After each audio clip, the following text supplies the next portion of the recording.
What makes a man of God, someone sworn to protect, love, and guide, turn into a monster capable of the ultimate betrayal? In the quiet suburbs of Georgia, a horrifying story unfolded, one that sent shock waves through an entire community. A pastor, beloved by his congregation, trusted by his family, stood at the center of a crime so disturbing that it left even seasoned detectives reeling. This wasn't just a case of murder. It was a chilling tale of obsession, manipulation, and the devastating lengths one man would go to fulfill his twisted desires. On a crisp autumn morning in October 2023, in a picturesque Georgian neighborhood where white picket fences and neatly trimmed lawns painted a picture of serenity, the peace was shattered by a 911 call that would change everything. Police arrived at a modest but well-kept home belonging to Pastor Jonathan Whitaker, the revered leader of Brookhaven Chapel, a local church known for its close-knit congregation and uplifting sermons. What they found inside that house was beyond comprehension, a gruesome scene that revealed the dark secrets hiding behind closed doors. Inside the home, investigators were met with the lifeless body of Rebecca Whitaker, the pastor's wife of 20 years. She lay motionless on the living room floor, her injuries pointing to a violent struggle.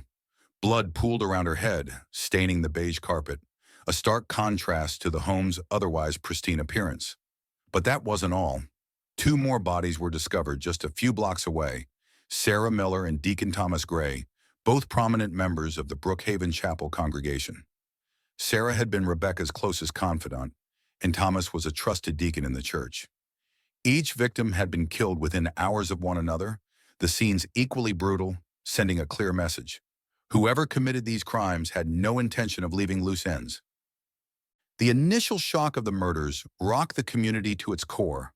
Pastor Whitaker, known for his charismatic sermons and unwavering devotion to his faith, was seen standing outside the home as police investigated. His expression was calm, too calm. He told reporters who gathered at the scene, "I'm praying for strength in this difficult time. The Lord will guide us through." But something about his demeanor didn't sit right with neighbors or law enforcement. As whispers began to spread, one question loomed over everyone's mind. Was this grieving husband and man of God truly as innocent as he seemed? Detectives quickly noticed several inconsistencies. Rebecca's injuries suggested a struggle, but nothing in the house appeared out of place. There were no signs of forced entry, and most chillingly, the murder weapon, a bloodied kitchen knife, had been left at the scene, wiped clean of fingerprints but eerily positioned next to Rebecca's body. It was almost as if the killer wanted to make a statement, daring the police to uncover the truth. Meanwhile, the murders of Sarah Miller and Deacon Thomas Gray raised even more questions. Why were two prominent church members targeted on the same night as Rebecca? Was this a random act of violence, or was there a sinister connection between the victims? As the investigation deepened, it became clear that this was no ordinary crime. Detectives began piecing together the lives of the victims, uncovering a web of secrets that led them back to one person, Pastor Whitaker himself. What could have driven this respected community leader to such a heinous act? And why? The answer lay not in the congregation, but within the walls of his own home, in a relationship so twisted, so unthinkable, that it defied comprehension. The truth would shock even the most seasoned investigators and leave the community grappling with the betrayal of a man they thought they could trust. What dark obsession led Pastor Jonathan Whitaker to destroy his own family and betray the very faith he claimed to uphold? Stay with us as we unravel the chilling tale of betrayal, manipulation, and murder in this unforgettable, true crime story. To the outside world, the Whitaker family seemed like a dream come true, an image of faith, love, and togetherness that most could only aspire to. Pastor Jonathan Whitaker, a man with a commanding presence and a voice that could both soothe and inspire, had earned a reputation as a pillar of his Georgia community. His Sunday sermons at Brookhaven Chapel drew hundreds, each word from his mouth carrying weight and conviction. To his congregation, he was more than a spiritual leader. He was a beacon of hope, a man of unwavering faith. Jonathan's wife, Rebecca, was the embodiment of grace, always seen by his side, She was the quiet strength behind the man. Known for her warm smile and her tireless work organizing church fundraisers, community picnics, and prayer groups, Rebecca was adored by everyone who knew her. Together, they painted the perfect picture of a God-fearing family, living out their faith with dignity and purpose. And then there was their daughter, Abigail. At just 18, Abigail was the light of their lives, a beautiful, intelligent young woman who had just graduated high school and was preparing to embark on her college journey. She had inherited her mother's kindness and her father's charisma, often assisting with church events and winning the hearts of everyone she met. To the congregation, the Whitakers were a living testament to the virtues of faith, love, and family. But as we all know, appearances can be deceiving. The Whitaker home sat on a quiet street just a few miles from the church, a modest yet charming house with a white picket fence and a porch swing that seemed to invite warmth and love. Neighbors often remarked on how the family appeared to have it all: Jonathan's steady leadership at the church, Rebecca's unwavering support, and Abigail's bright future. But inside those walls, things were far more complicated. The camera pans through the interior of the Whitaker home, bright and inviting at first glance. But the shadows seem to grow longer as the narration continues. There were cracks in the Whitaker family's perfect facade, cracks that no one could see from the outside. Tensions had been quietly brewing for years, bubbling just beneath the surface. And while the congregation adored Jonathan Whitaker, those closest to him began to see a different side of the pastor, a side that would ultimately lead to unthinkable tragedy. Rebecca Whitaker was a woman of remarkable strength, but even she couldn't ignore the growing strain in her marriage. Jonathan had become increasingly controlling, particularly when it came to Abigail. What started as fatherly protectiveness soon crossed into something more obsessive. He monitored Abigail's every move, who she spoke to, where she went, what she wore. Rebecca dismissed it at first, convincing herself it was just a father's concern for his only child. But as time went on, she couldn't shake the feeling that there was something deeply wrong. Jonathan's behavior became the subject of quiet whispers among some members of the congregation. Church volunteers reported moments where he would lose his temper over small mistakes, his charismatic mask slipping just long enough to reveal an unsettling intensity.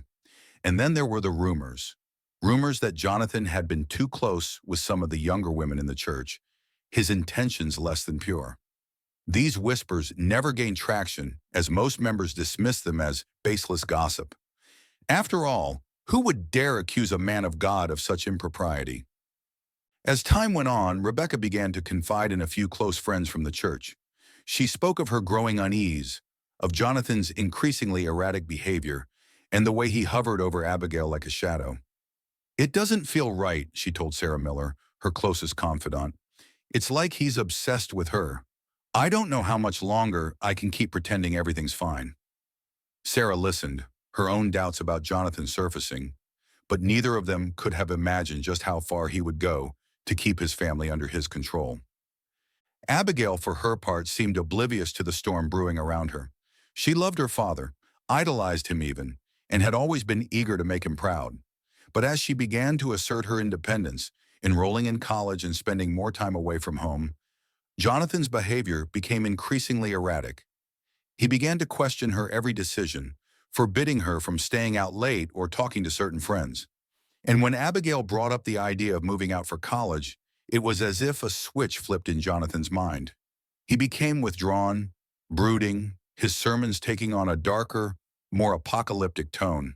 To those who listened closely, his words hinted at a man on the edge. And yet no one in the congregation could see the full picture. To them, Jonathan Whitaker was a man of God, incapable of wrongdoing. His sermons continued to inspire, his prayers offered comfort, and his family continued to play their part in the church's perfect image. But behind closed doors, the walls of the Whitaker family's home were closing in, and the cracks in their facade were about to give way to something far more sinister. Rebecca's fears would soon prove tragically justified, and Abigail's life would never be the same. What happens when a man's love becomes an obsession? When faith becomes a weapon and family is torn apart by betrayal? The events that would follow would shock not just Brookhaven Chapel, but the entire state of Georgia. Stay with us as we uncover the twisted truth behind Pastor Jonathan Whitaker's perfect family and the deadly secrets he tried to keep buried. Every tragic story has a moment, a line that once crossed changes everything. For the Whitaker family, that moment wasn't a single event, but a series of unsettling patterns. Patterns that started subtly, cloaked in concern, but grew darker and more sinister as time went on. It all began with Pastor Jonathan Whitaker's protective nature toward his daughter Abigail, a behavior that at first seemed nothing more than a doting father's love. But as the months passed, it became clear that this was something far more disturbing. Jonathan's obsession with Abigail didn't happen overnight. It crept into their lives like a shadow unnoticed at first. He began paying her more attention than seemed appropriate, asking questions about her friends, her plans, and her thoughts on boys. At church, he used her as an example in his sermons, praising her beauty, her grace, and her purity. His words were always cloaked in scripture, carefully chosen to avoid suspicion. But those closest to him couldn't ignore the subtle changes in his demeanor. Rebecca, who had always admired her husband's dedication to their family, began to notice how Jonathan's protectiveness toward Abigail bordered on obsession. He would call her multiple times a day when she was out, demanding to know where she was and who she was with.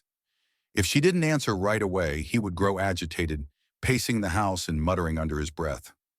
At first, Rebecca dismissed it as overprotectiveness. After all, Abigail was their only child, and Jonathan had always been a hands-on father. But soon his behavior crossed into something darker. Rebecca, however, remembered there was a day, a late summer evening, where the family were in their living room. There they were as Jonathan glances at Abigail, his expression intense. Jonathan, Abigail, I noticed you've been spending a lot of time with that boy from church. Ethan, isn't it? He doesn't seem like the type to value a godly woman. Abigail, rolling her eyes. Dad, we're just friends. Besides, he's in the youth group. He's fine. Jonathan's tone grows sharp, his words laced with something more than fatherly concern. Jonathan, just friends? That's how it always starts. You need to be careful, Abigail. Men will say anything to take advantage of you. You're better than that. Rebecca watches the exchange silently, her lips pressed together as Jonathan continues to lecture Abigail about her choices. The tension in the room is palpable. As Abigail grew older, Jonathan's control over her tightened. He began setting strict rules for her, rules that seemed less about guidance and more about possession. She wasn't allowed to stay out past 8 p.m., even for church events. Her wardrobe became another battleground, with Jonathan insisting on modest clothing and criticizing anything he deemed too revealing. Abigail, eager to please her father, complied, but her patience began to wear thin. The turning point came one evening when Rebecca overheard a conversation between Jonathan and Abigail that made her blood run cold. Jonathan's words, veiled in scripture, carried an undertone that Rebecca could no longer ignore. Abigail is sitting at the dining table, working on her laptop. Jonathan enters the room, his tone calm but heavy with intention. Jonathan, Abigail, you know God has given you a special gift. Your beauty, your innocence. It's something sacred. Not everyone will understand that. Abigail looks up, confused by his sudden comment. Abigail, thanks, Dad, I guess. Jonathan steps closer, his voice lowering as he places a hand on her shoulder. Jonathan, you need to be careful, my girl. This world is full of temptations, full of people who will try to take what's precious. But God has a plan for you, one that doesn't involve these distractions. Abigail shifts uncomfortably in her chair, her unease mirrored by Rebecca, who is listening from the hallway. Abigail, I know, Dad. You don't have to worry about me. Jonathan's grip tightens slightly before he finally steps back, his smile unsettling. Jonathan, good. Remember, no one will ever love you as much as I do. Rebecca knew in that moment that something was deeply wrong. The way Jonathan spoke to Abigail, the possessiveness in his tone, it wasn't normal. That night, as Jonathan slept, Rebecca confided in her closest friend Sarah Miller over the phone. Her voice shook as she described her growing fears. Rebecca sits on the edge of the bed, her phone pressed to her ear, her voice barely above a whisper. Rebecca, Sarah, I don't know what to do anymore. He's different. The way he looks at Abigail, it's not right. I'm scared. Sarah, concerned. Rebecca, have you talked to him about this? Maybe it's just, I don't know. Maybe it's nothing. Rebecca, it's not nothing. He's controlling her, Sarah. He monitors everything she does and the things he says. It's like he's obsessed with her. I'm starting to think he doesn't see her as his daughter anymore. There's a pause as Sarah absorbs Rebecca's words. Sarah, Rebecca, you need to be careful. If what you're saying is true, this could get dangerous. Rebecca tried to dismiss her fears, convincing herself that she was overreacting. But the more she observed Jonathan's behavior, the harder it became to ignore. He grew more paranoid, more desperate to keep Abigail close. He began isolating her from her friends, forbidding her from attending social events, and insisting that she spend more time at home. His sermons, once filled with messages of hope and faith, became darker, laced with warnings about temptation and sin. It wasn't long before Rebecca's suspicions turned into certainty. She had to act, but Jonathan was already one step ahead. As Rebecca began to share her concerns with close friends, Jonathan grew increasingly paranoid. He noticed Rebecca's unease, her whispered phone calls, her subtle avoidance of him. And as his paranoia grew, so did his desperation. The man who once preached love and forgiveness was now consumed by fear, a fear that his perfect family was slipping through his fingers. What happened next would shock not just Rebecca, but the entire community. Stay with us as we uncover the chilling lengths Jonathan Whitaker would go to in order to keep his family under his control, and the devastating consequences of his dark obsession. This segment builds tension by delving into the psychological unraveling of Pastor Jonathan and the growing fear within his family, leading seamlessly into the next part of the story. Let me know if you'd like to adjust or expand any part. The Whitaker family tragedy was spiraling into a nightmare. What began as whispers of unease would soon erupt into unspeakable violence. Jonathan Whitaker, the once beloved pastor of Brookside Baptist Church, had made his decision. If his world couldn't stay perfect, he would destroy anything and anyone that threatened to unravel it. On a dark, unassuming night in June 2023, the facade finally shattered. Jonathan's first target was the one person closest to him, his wife, Rebecca. She knew too much.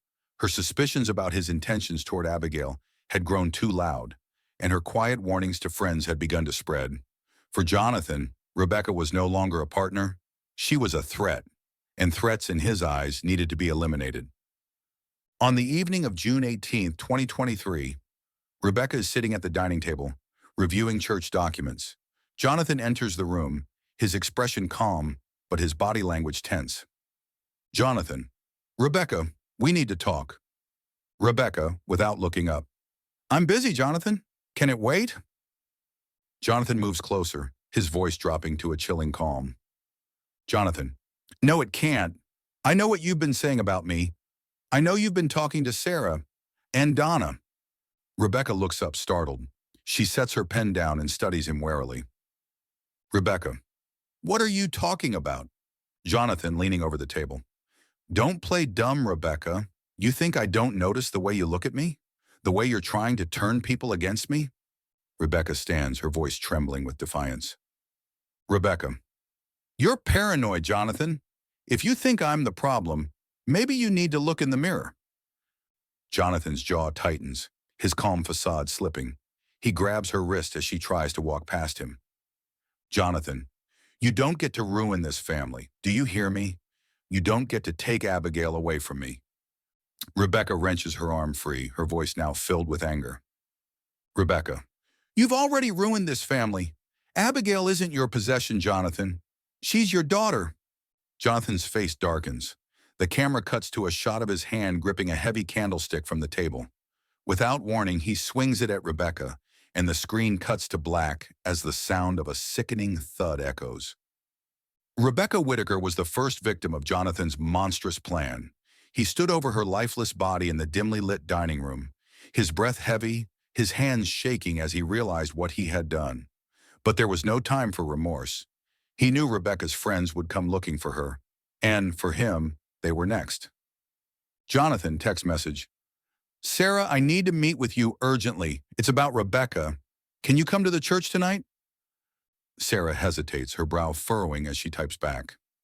Sarah, text message. Is she okay? What's going on? Jonathan, text message. I can't explain over text. Please just come. It's important. Sarah muttering. Jonathan? Are you here? Sarah startled. Jonathan, what's going on? Where's Rebecca? Jonathan's face is unreadable as he steps closer. Jonathan, Rebecca won't be coming, and neither will you. Jonathan's second victim was Sarah Miller, Rebecca's closest confidant. But even as he silenced her, his paranoia grew. He couldn't stop now, not as long as there were loose ends. Donna Everett, the third and final person Rebecca had confided in, became his next target. Donna I was locking up her small floral shop late at night. Her phone buzzes with a call from Jonathan. Donna, answering.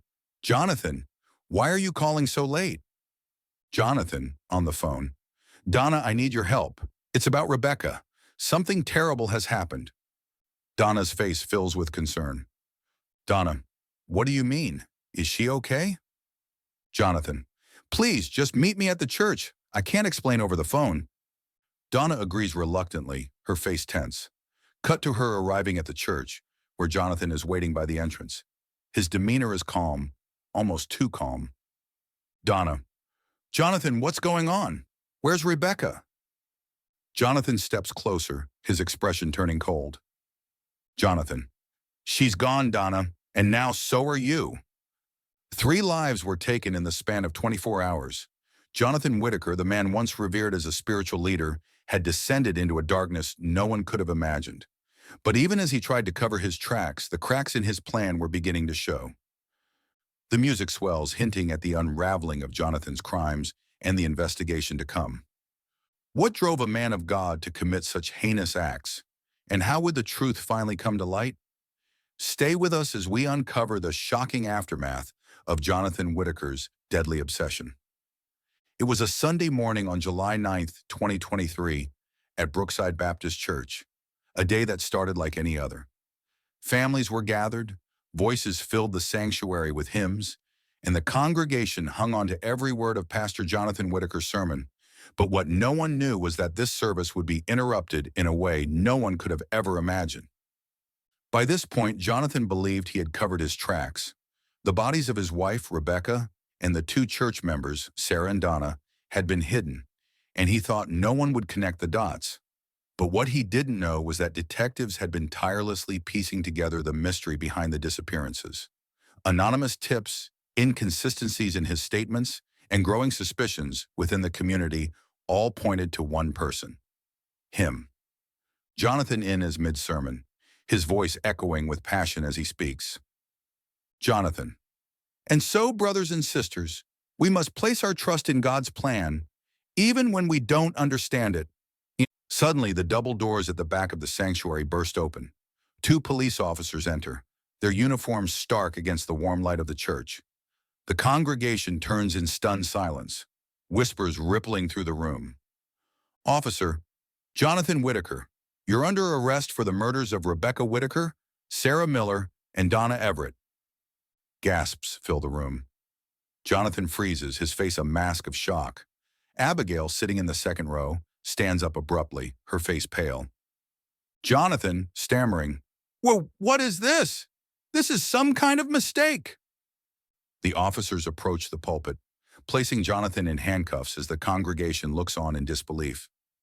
Officer, you have the right to remain silent. Anything you say can and will be used against you in a court of law. Jonathan's voice rises, desperate and defiant. Jonathan, this is blasphemy. I am a man of God. I have done nothing wrong. As he's led away, Abigail steps forward, tears streaming down her face. She addresses the congregation, her voice shaking but resolute. Abigail, you all trusted him. We all did. But he's not the man he pretends to be. He's a monster. The arrest of Jonathan Whitaker sent shockwaves through the small Georgia town.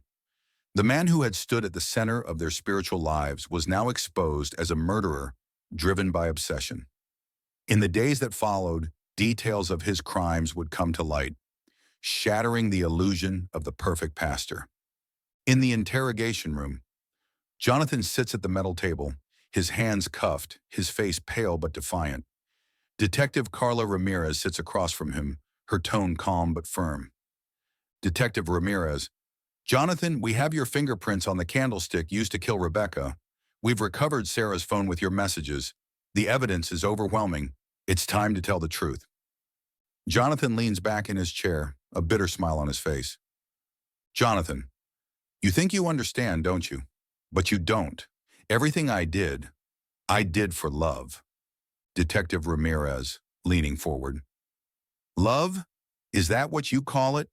Killing your wife and two innocent women so you could control your own daughter? Jonathan's smile fades. He stares at the table, his voice quieter now, almost as if convincing himself. Jonathan, they were going to take Abigail away from me. I couldn't let that happen. She's everything. Detective Ramirez shakes her head, disgusted. Detective Ramirez, she's your daughter, Jonathan, not your possession. Abigail stands at a podium, flanked by friends and family. She takes a deep breath before speaking. Abigail, I don't even know where to begin. My father, the man I trusted, the man who was supposed to protect me, turned out to be my greatest nightmare. He manipulated me, controlled me, and destroyed the lives of people I loved. I want to thank the police for bringing the truth to light. But I also want to say this. No one should ever feel trapped or powerless. If you see something, if you feel something isn't right, speak up, please. The crowd applauds as Abigail steps away from the podium, her face a mix of relief and grief. Jonathan Whitaker was a man who abused his power, twisting love into something dark and destructive. His actions left a trail of pain and shattered trust, not just within his family, but across the entire community. It's a sobering reminder that sometimes the people we trust the most are capable of unimaginable betrayal. What are your thoughts on this story? How do we hold people in power accountable, and how can communities heal from such devastating betrayals? Let us know in the comments below. And if you found this story compelling, don't forget to like, subscribe, and hit the notification bell so you never miss another true crime story. Remember, the truth always has a way of coming out. Until next time, stay safe and stay vigilant.